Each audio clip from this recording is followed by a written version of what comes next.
I rule by learner and informer, मिल जाएगा आपको। इलेक्ट्रिक हीटिंग जो यूटिलाइजेशन ऑफ इलेक्ट्रिकल एनर्जी का पार्ट है वहाँ से, तो देखिए BSP ऐसे आप लोग याद रख सकते हैं, BSP मतलब BSP। एक चीज़ आप लोग को बता देते हैं, पावर मॉड्यूलेटर क्या है। Power modulator, hello engineers, welcome back to my channel learner and informer, this is Pronoy. तो आज क्या करेंगे, आज जो NHPC JEE आपका एग्जाम हुआ था 2022 का 5 अप्रैल 2022 आपका जो एग्जाम हुआ था, उसका जो सेकेंड शिफ्ट में क्वेश्चन आया था इलेक्ट्रिकल का, वो क्वेश्चन आज हम लोग सॉल्व करेंगे। इट मीन्स पहले आप लोगों को बता देते हैं कि टोटल कितना आया था। टोटल आपका 200 मार्क्स का पेपर था, 3 आवर्स टाइम था, उसमें 110 आया था डोमेन, मतलब इलेक्ट्रिकल का जो आपका डोमेन आया था आपका डिसिप्लिन, वो आपका ओनली 100 मतलब 110 का आया था। फिर 30 मार्क्स का आपका आया था जनरल इंजीनियरिंग, 140 हो गया। फिर आपका जो रिमेनिंग 60 मार्क्स वहाँ पर आया था आपका 30 रीजनिंग एंड 30 जनरल अवेयरनेस, ठीक है। तो ये था आपका टोटल NHPC JEE का जो प्रीवियस पेपर हुआ था। ये टोटल जो आपका एग्जाम कितना टाइम हुआ था, कितना मार्क्स का हुआ था, वो डिवीजन हम बता दिए। आज हम लोग क्या करेंगे, जो सेकंड शिफ्ट 2 PM का जो शिफ्ट हुआ था, वो शिफ्ट का जो आज का क्वेश्चन हम लोग करेंगे। सेकंड शिफ्ट इलेक्ट्रिकल का जो क्वेश्चन आया था वो आज हम लोग सॉल्व करेंगे। पहला पार्ट है, पार्ट को देखिए अच्छा से समझ लीजिए, ये टॉपिक से आपका क्वेश्चन आया था। दूसरा बात है, इसका जो सिलेबस था, जो SSC JEE का सिलेबस है, वो सेम सिलेबस यहाँ पर दिया हुआ था। तो जब पहले वैकेंसी निकला था वहाँ पर हम जो एक एक्सपेक्टेड सिलेबस बताए थे, तो एक्सपेक्टेड हम सेम ही सिलेबस लगभग बताए थे। उसके बाद जो ऑफिशियल सिलेबस आया था वो भी हम बना दिए थे, आप लोग जाके सर्च कर सकते हैं, ठीक है। तो आज हम लोग करेंगे पहला वीडियो, ज़्यादा लंबा वीडियो नहीं करेंगे, छोटा छोटा में करेंगे, थोड़ा इंटरेस्ट भी आएगा। बहुत लंबा करेंगे तो थोड़ा बोरिंग भी लग सकता है, इसीलिए हम सोचे कि पार्ट बाय पार्ट करा देंगे, तो आप लोगों का हेल्प होगा। और किसी भी एग्जाम देने जाने से पहले आपका जो प्रीवियस ईयर क्वेश्चन देखना भी इंपॉर्टेंट होता है, तो इसीलिए ये वीडियो आप लोग पूरा देखिए, छोड़ के नहीं जाइएगा। अपकमिंग जितना भी पार्ट होगा वो भी आप लोग देखिएगा, ठीक है। तो चलिए लेट ना करके आज का वीडियो स्टार्ट करते हैं। जो क्वेश्चन है हम लोग सॉल्व करते हैं, ठीक है। तो चलिए, मेरा जो टेलीग्राम चैनल अगर अभी तक नहीं ज्वाइन किया है तो टेलीग्राम चैनल को ज्वाइन कर लीजिए। नाम है आपका लर्न विथ प्रोनॉय ऑफिशियल। वहाँ पर जितना भी इंपॉर्टेंट चीज़ है हम दे देते हैं। और मेरा कम्युनिटी पोस्ट जो है वो आप लोग फॉलो कीजिए, वहाँ पर हम अप्रोक्स आप एवरीडे मान लीजिए, अप्रोक्स वहाँ पर जो इंपॉर्टेंट अपडेट रहता है वहाँ पर भी दे देते हैं। उसके साथ आपका एक क्वेश्चन भी हम देते हैं क्विज जैसा, तो आप लोग वहाँ पर प्रैक्टिस भी हो जाता है, ठीक है। तो वो आप लोग फॉलो कर सकते हैं, ठीक है। तो चलिए, और मेरा जो क्या क्लास चल रहा है वो भी हम बताएंगे, वीडियो में बने रहिए आप लोग। तो चलिए, चैनल पे नए हैं तो चैनल को सब्सक्राइब कर लीजिए, नोटिफिकेशन बेल को ऑन कर लीजिए एंड दोस्तों के साथ जरूर शेयर कर दीजिए। और जो टॉपिक वाइज इलेक्ट्रिकल क्वेश्चन का क्लास है वहाँ पर जाकर आप लोग देख सकते हैं, वो आप लोग क्लास देख लीजिएगा, इंपॉर्टेंट है किसी भी एग्जाम के लिए। तो फर्स्ट क्वेश्चन स्क्रीन में देखिए। फर्स्ट क्वेश्चन है, a cathode ray oscilloscope can not be used for the measurement of, मतलब जो CRO होता है वो इसमें से कौन सा चीज़ मेजर नहीं करता है। फेज है, फ्रीक्वेंसी है, एम्पलीट्यूड है, एनर्जी है। तो एनर्जी यहाँ पर आपका CRO cathode ray oscilloscope measure नहीं करता है। Move to the next question. Next question है, universal motor of sizes 0.25 HP horsepower और लेस आर सुटेबल फॉर। जो आपका यूनिवर्सल मोटर होता है उसका बोला है यहाँ पर 0.25 HP और उससे भी कम से हम लोग कौन सा चीज़ के लिए यहाँ पर हम लोग यूज़ करते हैं यूनिवर्सल मोटर। ऑप्शन क्या क्या है, क्रेन्स है, इलेक्ट्रिक हैंडरिल्स है, प्रेसिंग मशीन है, एलिवेटर्स है, ठीक है। तो इससे पहले हम एक चीज़ बता देते हैं, यूनिवर्सल मोटर तो आप लोगों को पता है, बेसिक है आपका कि AC एंड DC दोनों में ही काम करता है और इसका एफिशिएंसी DC में ज़्यादा रहता है कंपेयर टू AC में। और यूनिवर्सल मोटर का स्टार्टिंग टॉर्क भी आपका हाई होता है, ठीक है। और एक चीज़ बता देते हैं, जो यूनिवर्सल मोटर का मतलब एप्लीकेशन क्या क्या है। एप्लीकेशन है आपका जैसे पोर्टेबल हैंड ड्रिल्स में हम लोग यूज़ करते हैं। फिर हम लोग यूज़ करते हैं, ज़्यादातर क्वेश्चन आता है अभी तो, फिर जो एक्स्ट्रा जो आपका एप्लीकेशन है उसमें क्वेश्चन आता है, लेकिन पहले ज़्यादा क्वेश्चन आता था कि यूनिवर्सल मोटर आप लोग मिक्सर ग्राइंडर में ज़्यादातर यूज़ करते हैं, वो क्वेश्चन ज़्यादा आता था, वो है। फिर आता है आपका डोमेस्टिक सीविंग मशीन, यहाँ सब हम लोग ये यूनिवर्सल मोटर यूज़ करते हैं, ठीक है। तो यहाँ पर आपका आंसर क्या होगा, कौन सा यहाँ पर सूटेबल है। सूटेबल है आपका इलेक्ट्रिक हैंड ड्रिल्स या तो पोर्टेबल हैंड ड्रिल्स के लिए, ठीक है। तो ऑप्शन नंबर बी यहाँ पर इसका आंसर हो जाएगा। Move to the next question. Next question है, in alternators in case of zero power factor leading load. यहाँ पर क्वेश्चन को अच्छे से रीड कीजिएगा। In power factor zero power factor leading load में पूछा है आर्मेचर रिएक्शन क्या होता है। तो zero power factor leading load में आर्मेचर का रिएक्शन होता है आपका होली मैग्नेटाइजेशन, मतलब होली मैग्नेटाइजेशन या तो प्योरली मैग्नेटाइजेशन भी ऑप्शन में रह भी सकता है। तो आपका जो zero power factor leading load में आपका होता है Holi magnetization and zero power factor lagging load में आपका होता है होली डीमैग्नेटाइजेशन, ठीक है। तो यहाँ पर आपका आंसर क्या होगा, ऑल्टरनेटर के लिए यहाँ पर आपका आंसर हो जाएगा wholly magnetization. Option number B यहाँ पर इसका आंसर हो जाएगा। नेक्स्ट क्वेश्चन देखिए, नेक्स्ट क्वेश्चन है which of the following is not a suitable material for the heating element in resistance heating. तो रेजिस्टेंस हीटिंग देखिए ज़्यादातर ये इलेक्ट्रिक हीटिंग जो यूटिलाइजेशन ऑफ इलेक्ट्रिकल एनर्जी का पार्ट है वहाँ से क्वेश्चन आता ही है, और अपकमिंग जितना भी आप लोग एग्जाम देंगे वहाँ से क्वेश्चन आएगा भी। लाइक इल्यूमिनेशन हो गया, electric heating, electric welding, electric traction और एस्टिमेशन कॉस्टिंग, जितना भी पार्ट है वहाँ से आपका क्वेश्चन आता है। तो एक चीज़ आप लोगों को बता देते हैं, मेरा इलेक्ट्रिक हीटिंग का वीडियो ऑलरेडी अपलोडेड है। कहाँ पर मिलेगा आप लोगों को प्लेलिस्ट सर्च कीजिएगा, टॉप सर्च नहीं, मेरे चैनल पे घुस कर प्लेलिस्ट देखिएगा, टॉपिक वाइज इलेक्ट्रिकल क्वेश्चन, वहाँ पर इलेक्ट्रिकल हीटिंग का वो आप किसी भी एग्जाम के लिए देख सकते हैं, इलेक्ट्रिकल जेई एग्जाम के लिए। तो इलेक्ट्रिकल हीटिंग का आप मेरा एक बेसिक इंट्रोडक्शन दिया है, वहाँ पर जो जो बेसिक ज़रूरत है वहाँ पर हम बता दिया है। उसके बाद और एक वीडियो डाले थे जिसमें आपका क्वेश्चन वहाँ पर दिया हुआ है, तो आप लोग स्क्रीन में आप लोग देख लीजिएगा, जो थंबनेल है वो थंबनेल प्लेलिस्ट में जाके आप लोग चेक करके वो देख लीजिएगा, तो आपका किसी भी एग्जाम के लिए हेल्पफुल हो जाता है। तो यहाँ पर क्वेश्चन पूछा है कौन सा यहाँ पर सूटेबल मटेरियल नहीं है रेजिस्टेंस हीटिंग का, मतलब एज ए हीटिंग एलिमेंट यहाँ पर कौन सा सूटेबल मटेरियल नहीं है। ऑप्शन है silicon carbide, tungsten, silver and nichrome. तो यहाँ पर आपका ऑप्शन क्या होगा, सिल्वर, क्योंकि देखिए जो प्रॉपर्टी क्या होता है, हीटिंग एलिमेंट का प्रॉपर्टी होता है कि हाई रेजिस्टिविटी होना चाहिए, स्पेसिफिक रेजिस्टेंस जो हाई होना चाहिए, और आपका मेल्टिंग पॉइंट भी हाई होना चाहिए, मैकेनिकल स्ट्रेंथ हाई होना चाहिए। तो ये सब आपका प्रॉपर्टी होता है। लेकिन यहाँ पर सिल्वर का जो मेल्टिंग पॉइंट लो है, तो मेल्टिंग पॉइंट अगर आपका लो होगा तो बहुत जल्द आपका मेल्ट हो जाएगा, तो उससे आपका प्रॉब्लम होगा, प्रॉपरली हीट जितना जरूरत है नहीं मिलेगा। तो दैट्स वाई यहाँ पर आपका क्या पूछा है कि कौन सा, यहाँ पर देखिए नॉट यूज, नॉट, ये सब आप लोग अच्छे से देखिएगा, क्योंकि अभी ट्रेंडिंग ही है कि ऐसा क्वेश्चन आता है नॉट देख के, ठीक है। Which of the following is incorrect ऐसे आ जाता है, फिर which of the following is not incorrect ऐसे भी आ जाता है, मतलब इसमें से कौन सा गलत नहीं है ऐसे भी आ सकता है। ऑप्शन नंबर सी यहाँ पर इसका आंसर हो जाएगा। नेक्स्ट क्वेश्चन इजी था, इस शिफ्ट का बहुत ज़्यादा डिफिकल्ट नहीं था, लेकिन जनरल इंजीनियरिंग जो पड़ेगा उसमें थोड़ा वैरी कर जाता है, ठीक है, और उसके साथ आपका जो जनरल अवेयरनेस, ये दोनों चीज़ में। How much energy does a 100 watt electric bulb consume in 2 hours. कितना एनर्जी आपका कंज्यूम कर रहा है यहाँ पर कितना एनर्जी कंज्यूम कर रहा है एक 100 वाट का बल्ब। तो क्या आप लोगों को पता है, देखिए कितना इजी आया था चीज़, ई इक्वल्स टू पीटी होता है, एनर्जी इक्वल्स टू क्या होता है, पावर इनटू टाइम। तो पावर यहाँ पर कितना दिया है 100, और टाइम आपका कितना है 2 आवर्स, सेकेंड में करना है तो 2 आवर्स को पहले मिनट में करेंगे 60, फिर सेकेंड में करेंगे और एक टू 60। तो कितना आपका आंसर होगा, 6 इज 36, 72 और 1 2 3 4, तो 4 0, ठीक है। तो इसको किलो जूल में अगर लाएंगे तो क्या होगा 720 किलो जूल। ये आपका डिपेंड करेगा कैसे आपका ऑप्शन दिया हुआ है, इस हिसाब से आप लोग करिएगा। बस देखिए ये जब आपका क्वेश्चन प्रॉब्लम एक बता देते हैं, एग्जाम हॉल में क्या होता है, जब आपका क्वेश्चन आप देखिएगा ना कि इजी आता है ना, उसमें क्या होता है मिस्टेक, सिली मिस्टेक बहुत ज़्यादा हो जाता है। तो आपका वो प्रिपरेशन, मतलब दिमाग में वो आप लोग नहीं सोचेगा कि इजी आएगा टफ आएगा, बस आप प्रिपरेशन करके एग्जाम हॉल में बैठेंगे कंप्यूटर स्क्रीन के सामने, जो आपका आएगा वो आप मेहनत जो आप किया है, जो आपको आता है 100% आपका बेस्ट देना है। इजी तो इजी को भी सही करना है, ज़्यादातर क्या होता है इजी क्वेश्चन ही गलत हो जाता है। तो इजी आया था तो मिस्टेक्स बहुत ज़्यादा हो सकता है, बता दिए। तो क्या है, कौन सा आंसर होगा आपका यहाँ पर, option number D 720 kilo joule. लेकिन आपको ऑप्शन जैसे देगा उस हिसाब से कौन सा यूनिट देगा, उस हिसाब से आपका आंसर करना है।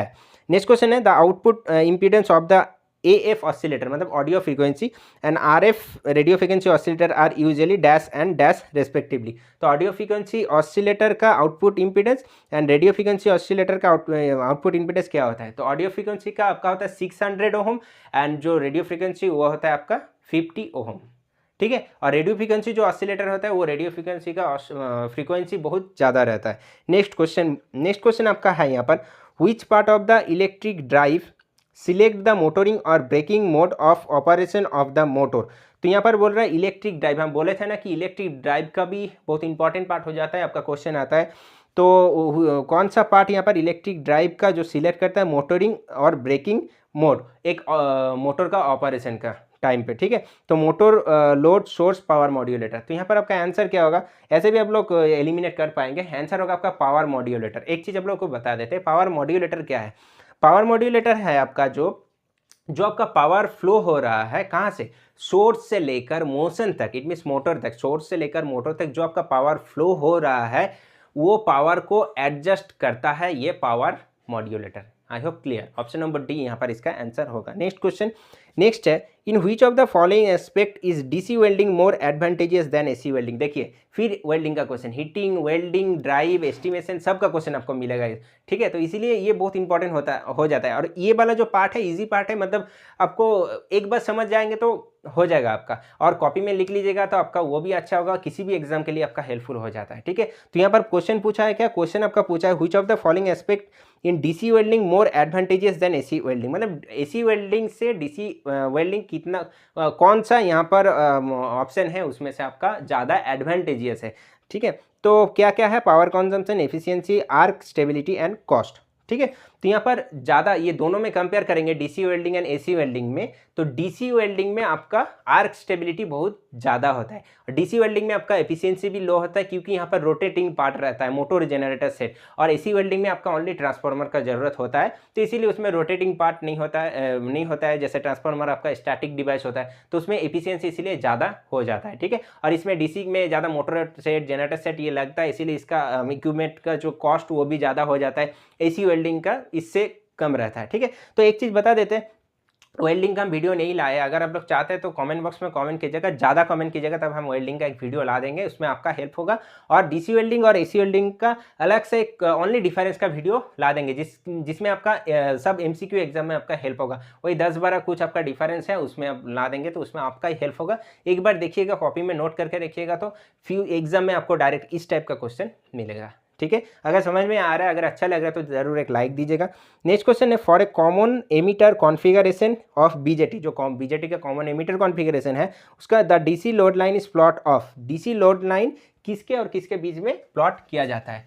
तो ये भी तो आपको मतलब प्रैक्टिस थोड़ा रखिएगा तो होगा, एक बार याद रखिएगा किसके बीच में होता है, तो बस उसी से हो जाता है। तो देखिए क्या होता है, डीसी लोड लाइन हम छोटा सा करके ड्रॉ कर देते हैं, ये होता है आपका IC और VCE, ये दोनों के बीच में आपका प्लॉट रहता है, ठीक है।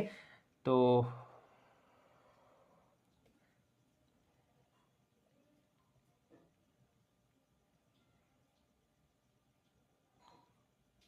ये हो गया आपका VCC/RC और ये हो गया आपका VCC।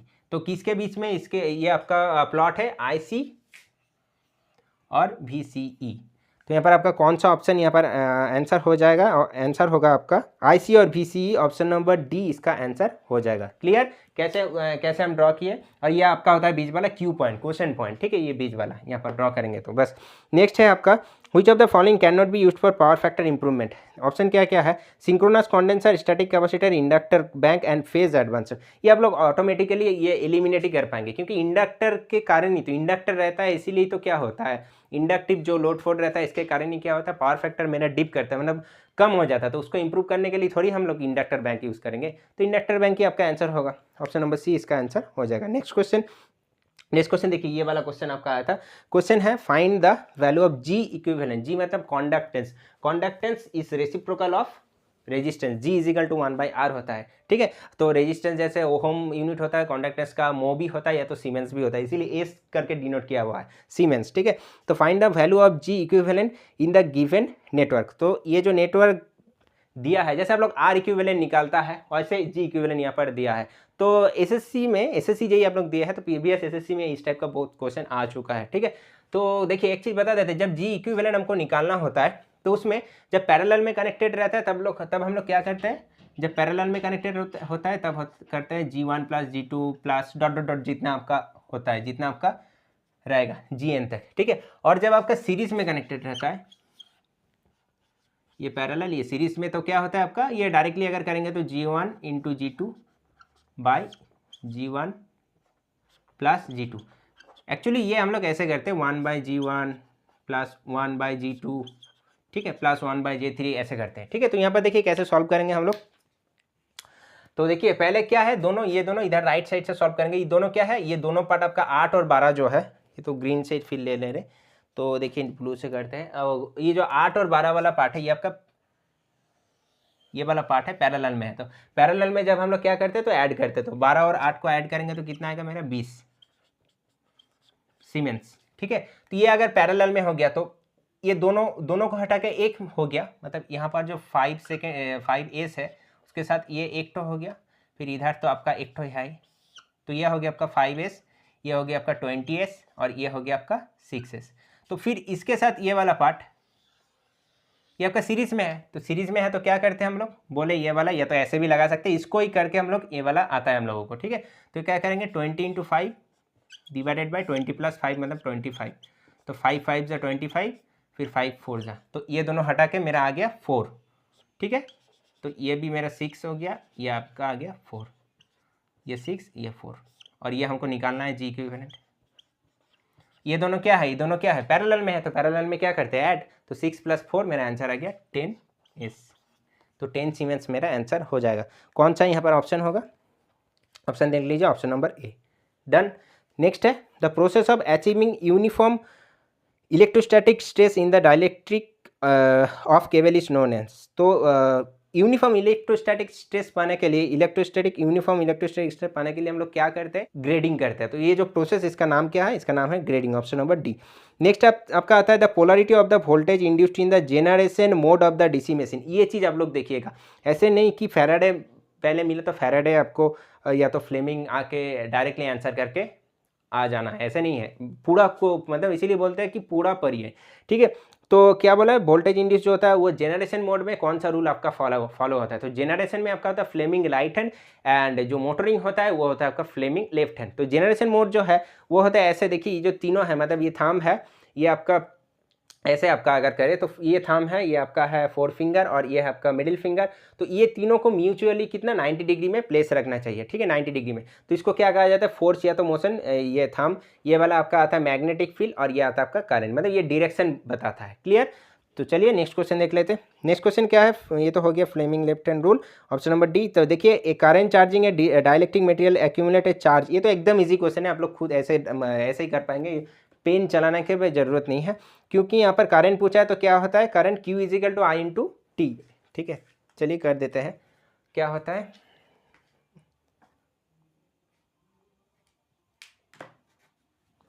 इसको रब करके कर देते हैं, रुकिए।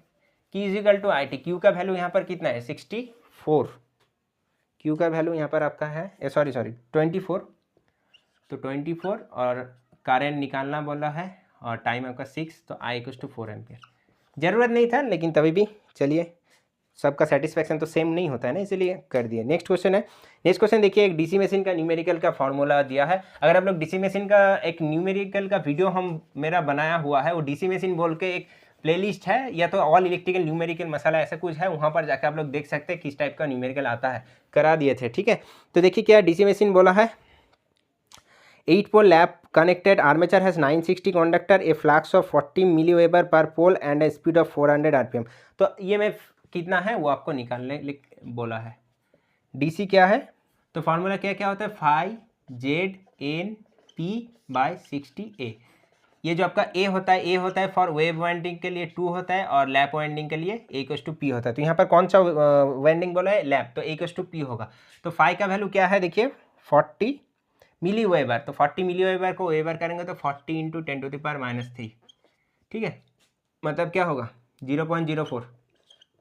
जेड कितना है, जेड आपका यहाँ पे 960, जेड है आपका 960, और एन नंबर ऑफ टर्न्स कितना है, नहीं एन स्पीड आपका कितना है 400, ठीक है, और नीचे 60, और A = P, मतलब P के जगह पे हम A बैठाए या तो A के जगह पे P, दोनों ही तो कट जाएगा। तो इसका आंसर क्या होगा, ये अगर कैलकुलेशन करेंगे तो आपका आंसर आ जाएगा 256 वोल्ट। ऑप्शन नंबर डी यहाँ पर इसका आंसर हो जाएगा। तो ये फॉर्मूला आप लोग याद रख लीजिए। यहाँ पर लैप दिया था इसीलिए A = P, अगर वेव देता तो A = 2 होता है यहाँ पर। तो पोल का जो वैल्यू आपका दिया रहता है तो वो आपका बैठ जाता, ठीक है।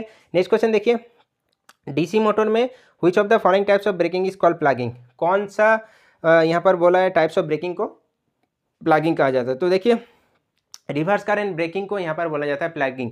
तो प्लगिंग में क्या होता है, जो आर्मेचर का टर्मिनल रहता है वो रिवर्स कर देता है, तो रिवर्स करने से जो डायरेक्शन में आपका घूमता है वो ऑपोजिट डायरेक्शन में घूमने लगता है। तो एक टाइम जब रेस्ट में आता है उस टाइम आपका जो पावर है उसको काट कर देता है, अगर नहीं काट करेगा तो फिर आपका वो ऑपोजिट डायरेक्शन में घूमने लग जाए। तो ये आपका प्लगिंग, सिंपल, ठीक है। नेक्स्ट है in a star connected load the identify whether the given statement are true और फॉल्स। इस टाइप का क्वेश्चन बहुत ज़्यादा आता है, अभी फिलहाल आता है, ठीक है। तो क्या है देखिए, क्या आइडेंटिफाई करना है, कौन सा ट्रू है कौन सा फॉल्स है। तो पहला क्या है, पहला बता रहे कि इन्हें स्टार कनेक्टेड लोड में लाइन करंट और फेज करंट इक्वल होता है। तो हाँ, स्टार कनेक्टेड लोड में आपका line current equal two phase current होता है, और ये पहला तो ट्रू है। दूसरा क्या है, बैलेंस थ्री फेज सर्किट में बोल रहा है total instantaneous power is equal to the average power. तो बैलेंस थ्री फेज सर्किट में भी आपका total instantaneous power equal to three phase power होता है। तो दोनों मेरा क्या हुआ, सही हुआ। तो दोनों का आंसर मेरा क्या होगा, ट्रू, ऑप्शन नंबर डी। और एक चीज बता देते हैं, जो स्टार कनेक्टेड लोड उसमें क्या होता है, I L equal to I phase होता है, ठीक है, और V L equal to √3 V phase होता है, और डेल्टा में क्या होता है, V L equal to V phase और I L equal to √3 I phase, ठीक है। तो ये आपका होता है, ये आप लोग देख लीजिएगा। नेक्स्ट क्वेश्चन देखिए, dash can be used for higher voltage from 66 kilo volt to 230 kilo volt. तो यहाँ पर बोल रहा है 66 से 230 किलो वोल्ट तक कौन सा यहाँ पर केबल यूज होता है। तो देखिए BSP ऐसे आप लोग याद रख सकते हैं, BSP मतलब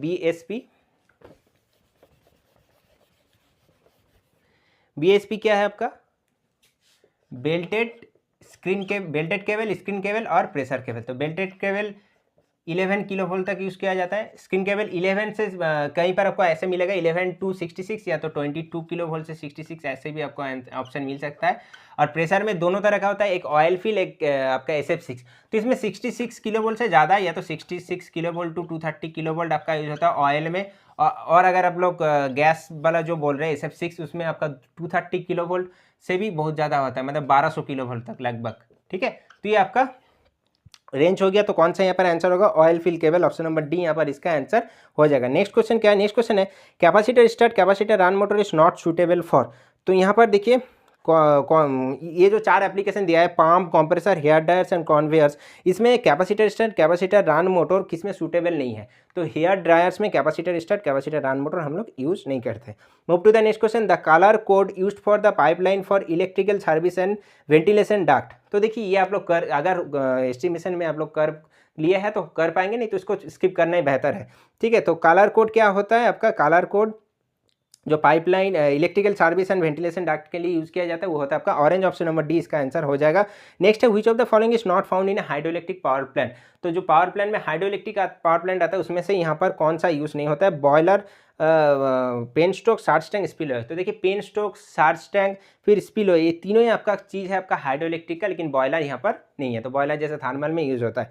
नेक्स्ट क्वेश्चन दिया है देखिए, a series RLC circuit has R equals to 50 ohm, XC का वैल्यू दिया है, XL का वैल्यू दिया है। तो इम्पीडेंस यहाँ पर पूछा है, तो क्या करिएगा, सिंपल है, इम्पीडेंस Z पूछा है, किस टर्म में पूछा है, देखिए J के टर्म में। तो क्या करेगा, R plus J into XL minus XC, बस। R का वैल्यू कितना है देख लीजिए 50, XL मतलब इंडक्टिव रिएक्टेंस आपका है 40 और XC आपका है 30।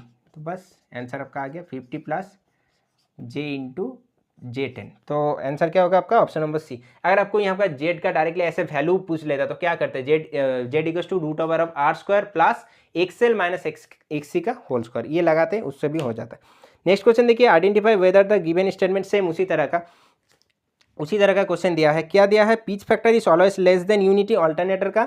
दूसरा है efficiency, the efficiency of an alternator always increase with the power. तो क्या है यहाँ पर बोला कि pitch factor less than unity होता है, KP इज लेस देन 1, ये ऑल्टरनेटर के लिए सही है। और दूसरा क्या है आपका, जो यहाँ पर बोला है एफिशिएंसी आपका ऑल्टरनेटर का ऑलवेज इंक्रीज होता है पावर इंक्रीज होने से। तो क्या होता है यहाँ पर, दोनों ही आपका सही हो जाता है, ऑप्शन नंबर सी यहाँ पर इसका आंसर हो जाएगा। नेक्स्ट क्वेश्चन देखिए, steel ring with a 5 centimetre square cross section and area is wound uniformly with 600 turns of wire carrying a current of 300 milli ampere, find the MMF। तो MMF यहाँ पर directly पूछा है। तो MMF का जो formula होता है आपको आई होप पता होना चाहिए, क्योंकि MMF क्या होता है, एम्पियर टर्न्स। तो MMF equals to N into I, ठीक है। तो क्या क्या वैल्यू है, N का वैल्यू क्या है, देखिए यहाँ पर N बोला है आपका 600 और I है आपका करंट 300 मिली एम्पियर, तो 10⁻³ ठीक है। तो क्या करेंगे, 6 3 18, 1 2 3 4 और नीचे 1000 कर देंगे तो 3 चल जाएगा। तो मेरा 180 एम्पियर टन आंसर हो जाएगा, ठीक है। और एक तो फॉर्मूला ऐसे भी लिख लीजिए, phi is equal to MMF by reluctance S, ये भी फॉर्मूला से क्वेश्चन आता है। नेक्स्ट क्वेश्चन है ऑप्शन नंबर बी इसका आंसर होगा आगे वाला का। तो आइडेंटिफाई, फिर क्वेश्चन यहाँ पर दिया है identify whether the given statement related to the common collector configuration of BJT are true और फॉल्स। तो बीजेटी में जो कॉमन कलेक्टर होता है, कॉमन एमिटर होता है एंड कॉमन बेस होता है, उसमें से यहाँ पर बोला है कि कॉमन कलेक्टर के लिए बीजेटी के लिए कौन सा यहाँ पर स्टेटमेंट सही है। पहला है voltage gain is less than unity, दूसरा है आपका input resistance is very low. तो जो कॉमन कलेक्टर कॉन्फ़िगरेशन होता है, कॉमन कलेक्टर के लिए आपका वोल्टेज लेस देन यूनिटी होता है, ये आपका सही है। लेकिन दूसरा बात है क्या है आपका, यहाँ पर बोला है इनपुट रेजिस्टेंस लो। इनपुट रेजिस्टेंस इसका क्या होता है, हाई होता है। आउटपुट आपका इसका यहाँ पर लो होता है। तो पहला आपका सही हो गया, दूसरा आपका गलत हो गया। तो ऑप्शन नंबर सी यहाँ पर इसका आंसर हो जाएगा। नेक्स्ट क्वेश्चन, नेक्स्ट है आपका the following diodes are operate in reverse bias condition except. मतलब क्वेश्चन कैसे पूछा है देखिए, आप लोग अगर पहले सोचेंगे कि कौन सा डायोड यहाँ पर बोला है कि रिवर्स बायस में काम करता है, लेकिन यहाँ पर बोला है रिवर्स बायस में जो डायोड दिया है काम करता है किसको छोड़ के, एक्सेप्ट किसको छोड़ के काम करता है। तो जेनर डायोड आपका रिवर्स में काम करता है, वैरेक्टर में आपको रिवर्स में काम करता है, फोटो डायोड भी आपका रिवर्स में काम करता है, लेकिन आपका टनल डायोड है वो आपका रिवर्स में नहीं काम करता है। तो टनल डायोड का जो आपका सिंबल क्या है वो आप लोग देख लीजिए। टनल डायोड का ऐसा सिंबल होता है, इधर ऐसे रहता है, ठीक है, ये टनल डायोड हो गया। वैरेक्टर अगर आप लोग बोलिएगा तो वैरेक्टर ऐसे होता है, और जो आपका जेनर तो आपको पता है आई होप। और फोटो क्या है, फोटो डायोड अगर बोलिएगा तो ऐसे होता है, ठीक है। ये मतलब एरो है, ये सही से नहीं दिख रहा है, एरो है, एरो, ठीक है। तो ये आपका सिंबल हो गया। नेक्स्ट क्वेश्चन देखिए, नेक्स्ट क्वेश्चन क्या है, नेक्स्ट क्वेश्चन है आपका as per the I 1956 Indian electricity rule, वो उसका भी वीडियो बना हुआ है, मेरा चैनल पे जाके सर्च कीजिए, या तो ऐसे लिखिए I rule by learner and informer, मिल जाएगा आपको। As per the I rule 1956 a clear space of not less than dash in with shall be provided in front of a switchboard. तो कितना आपको स्पेस होना जरूरी है, मतलब इससे कम नहीं होना चाहिए। 1 मीटर आपका इसका आंसर होगा, option number C. Next question आप लोग देख लीजिए, Which of the following is not a characteristics of a slip ring induction motor। इसमें से पूछा है, ज़्यादातर आप लोग देखिएगा कि सब में आपका पूछा है नॉट देके। तो which of the following is not a characteristics, कौन सा यहाँ पर कैरेक्टरिस्टिक्स नहीं है स्लिप रिंग इंडक्शन मोटर का। तो यहाँ पर हाई मेंटेनेंस वो कैरेक्टरिस्टिक्स है, मतलब मेंटेनेंस ज़्यादा जरूरत होता है क्योंकि एक्सटर्नल आपका रेजिस्टेंस है, इसीलिए हाई कॉस्ट भी है, हाई स्टार्टिंग टॉर्क भी है, लेकिन एफिशिएंसी ज़्यादा नहीं है। मतलब आपका स्क्वायरल केज और ये स्लिप रिंग कंपेयर करें तो स्क्वायरल केज का आपका एफिशिएंसी बेहतर होता है कंपेयर टू स्लिप रिंग, ठीक है। तो यहाँ पर ऑप्शन नंबर डी यहाँ पर आंसर हो जाएगा, ये स्लिप रिंग इंडक्शन मोटर का कैरेक्टरिस्टिक्स नहीं है। Done. Next question, which of the following gauge is used for calibration of other gauge in vacuum measurement. तो वैक्यूम मेजरमेंट के लिए कौन सा गॉज यहाँ पर यूज़ किया जाता है, thermocouple gauge, McLeod gauge, ionisation gauge and Pirani gauge, ठीक है। तो यहाँ पर देखिए यूज़ किया जाता है मैक्लोइड गॉज। तो मैक्लोइड जो गॉज है वो उसको और एक उसका नाम है कंप्रेशन गॉज भी कहा जाता है। तो यहाँ पर आपका आंसर क्या होगा, ऑप्शन नंबर बी यहाँ पर आपका आंसर हो जाएगा। नेक्स्ट क्वेश्चन है देखिए, ए रिले इज कनेक्टेड। ये एसएससी का फेवरेट क्वेश्चन है, ये क्वेश्चन एसएससी में आ चुका है बहुत बार। तो क्या पूछा है, ए रिले का यहाँ पर जो प्लग सेटिंग मल्टीप्लायर से एक न्यूमेरिकल आता है वो न्यूमेरिकल यहाँ पर आया है। क्या बोला है, relay is connected to 400/5 ampere current transformer and set at 150% with a primary fall current 2400 ampere. So plug setting multiplier क्या होगा यहाँ पर। तो प्लग सेटिंग मल्टीप्लायर का फॉर्मूला क्या है, आई होप आप लोगों को पता है कि नहीं है, हम एक बार लिख देते हैं। PSM प्लग सेटिंग मल्टीप्लायर क्या होता है, IF it means fall current divided by peak current IPK into CT ratio, ठीक है। तो और एक चीज़ यहाँ पर देख लीजिए, पीक करेंट भी क्या कहा जाता है, पीक करेंट है आपका परसेंटेज रिले सेटिंग इनटू क्या होता है, सेकेंडरी सिटी करंट, ये होता है आपका फॉर्मूला। तो चलिए हम लोग सॉल्व करेंगे कैसे, देख लीजिए। पहले तो देख लीजिए फॉल्ट करंट क्या दिया है, फॉल्ट करंट यहाँ पर दिया है आई होप 2400। तो देखिए PSM निकालेंगे कैसे हम लोग, PSM equals to fault current होगा आपका 2400,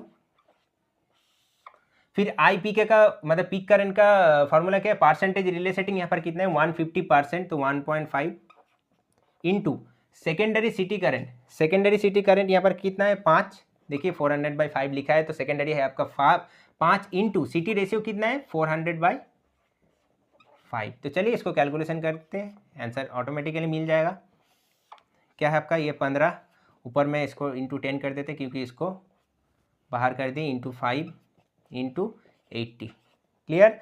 तो आपका ये जाएगा 0 0, फिर आपका जाएगा 8 3 जा, फिर क्या होगा 15 2 जा, फिर 5 4 जा। तो मेरा आंसर कितना आया? तो प्लग सेटिंग मल्टीप्लायर क्या था?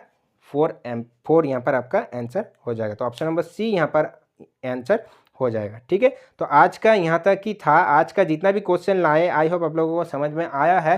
तो अगर समझ में आया तो जरूर लाइक कर दीजिए, और नेक्स्ट वीडियो के लिए पार्ट 2 में हम लोग करेंगे। आज 30 क्वेश्चन कंप्लीट हो चुका है 110 में, तो आपका 30 क्वेश्चन कंप्लीट हो चुका है। दूसरा में हम लोग लाएंगे फिर वीडियो, तो दूसरा में भी हम लोग सॉल्व करेंगे। आप लोगों को एक ओवरऑल पता चल जाएगा कि कितना किस टाइप का क्वेश्चन आया था। और अगर शिफ्ट 1 का भी आप लोगों को चाहिए तो कमेंट बॉक्स में कमेंट भी जरूर कीजिएगा कि भैया शिफ्ट 1 का भी आप लोग आप सॉल्व करा दीजिए। ठीक है, तो मेरा टेलीग्राम चैनल ज्वाइन कर लीजिए, मेरा जो प्रीवियस टॉपिक वाइज क्वेश्चन है वो भी देख लीजिए, या तो पुराना मेरा एनएचपीसी का बहुत सारा क्लास कराया हुआ है, वहाँ पर भी आप लोग देख सकते हैं। ठीक है, तो चलिए मिलते हैं अगले वीडियो में। आज तक के लिए इतना ही। Thank you and good bye.